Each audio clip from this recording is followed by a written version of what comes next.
বিসমিল্লাহির রহমানির রহিম। আসসালামু আলাইকুম। দেশ এবং দেশের বাইরে যে যেখান থেকে আজকে আমার এই ব্লগটি দেখছেন, আশা করি আল্লাহর রহমতে সবাই ভালো আছেন। আলহামদুলিল্লাহ, আমরাও ভালো আছি। আজ আমি একটি মজাদার রেসিপি নিয়ে আপনাদের মাঝে হাজির হয়ে গিয়েছি। আর রেসিপিটি হচ্ছে মজাদার নুডলস তৈরি করব। তো বড় থেকে ছোট সকলেরই নুডলসটা খুবই প্রিয় একটি খাবার। তো আমি নুডলসটা একটু অন্য স্বাদের তৈরি করব আজকে। তো তার জন্য আমি এখানে নিয়ে নিয়েছি কিছু নুডলস, ডিম, টমেটো এবং আলু। তো এখন আলু এবং টমেটোটা কেটে নেব। তো এর মধ্যে আলু এবং টমেটোটা আমি কেটে নিয়েছি। তো আলুটা ছোটো করে কেটে নিয়েছি, টমেটোটাও ছোটো করে কেটে নিয়েছি। আর নিয়ে নিয়েছি পেঁয়াজ কুচি আর একটি কাঁচামরিচকে কুচি করে নিয়েছি। এখানে আমি একটির বেশি কাঁচামরিচ দিইনি, কারণ তাতে করে বেশি ঝাল হয়ে যাবে, বাচ্চারা খেতে পারবে না। তো তার জন্যে তো এখন আমি একটি চুলাতে পাতিলের মধ্যে পানি দিয়ে বসিয়ে দিয়েছি। তো পানিটা গরম হয়ে গিয়েছে।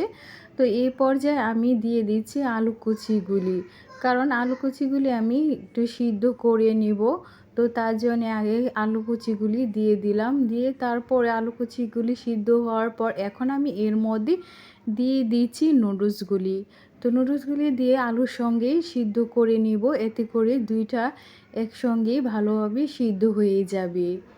তো আলু এবং নুডলসটা সিদ্ধ হয়ে গিয়েছে। তো এই পর্যায়ে আমি পানিটা ঝরিয়ে নিব একটি ছাঁকনির সাহায্যে। তো তার জন্য একটি ছাঁকনির মধ্যে ঢেলে দিয়েছি, দিয়ে পাতিলটা ধুয়ে চুলার মধ্যে বসিয়ে দিলাম, দিয়ে এর মধ্যে দিয়ে দিয়েছি তেল। তো তেলটি গরম হয়ে এলে এতে দিয়ে দিচ্ছি পেঁয়াজ কুচিটা। তো পেঁয়াজ কুচিটা ভাজা হয়ে এলে এখন এতে দিয়ে দিচ্ছি ডিমগুলি। তো দুটা ডিম এর মধ্যে আমি অ্যাড করছি, করে তারপরে এখন এর মধ্যে দিয়ে দিচ্ছি পরিমাণ মতো লবণ, দিয়ে নেড়ে চেড়ে ভেজে নিচ্ছি। তো ডিমে ঝুরি করে নিয়েছি। তো ডিমের ঝুরিটা হয়ে গিয়েছে, এখন এর মধ্যে দিয়ে দিচ্ছি টমেটোগুলি। তো টমেটোগুলিও ডিমের সঙ্গে ভালোভাবে নেড়ে চেড়ে কিছুক্ষণ ভেজে নিতে হবে। এবং টমেটোটা বেশ কিছুক্ষণ ভাজার পর টমেটোটাও সিদ্ধ হয়ে এসেছে। তো এই পর্যায়ে এখন আমি দিয়ে দিয়েছি নুডলস এবং আলু সিদ্ধ করে রেখেছিলাম।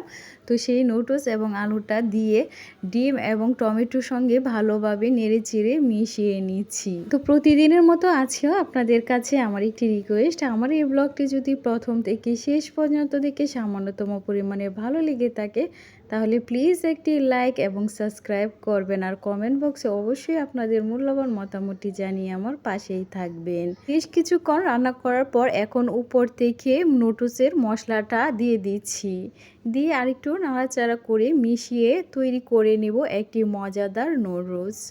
তো অবশ্যই আমরা অনেকেই অনেকভাবে নুডলস রান্না করে খেয়েছি, কিন্তু এভাবে যারা কখনো নুডলস রান্না করে খায়নি, তারা অবশ্যই একবার ট্রাই করবেন। আশা করি আপনাদের কাছেও খুবই ভালো লাগবে। আজ ব্লগটি এখানেই শেষ করছি। সবাই ভালো থাকবেন, সুস্থ থাকবেন এবং আমাদের জন্যও দোয়া করবেন। আল্লাহ হাফেজ।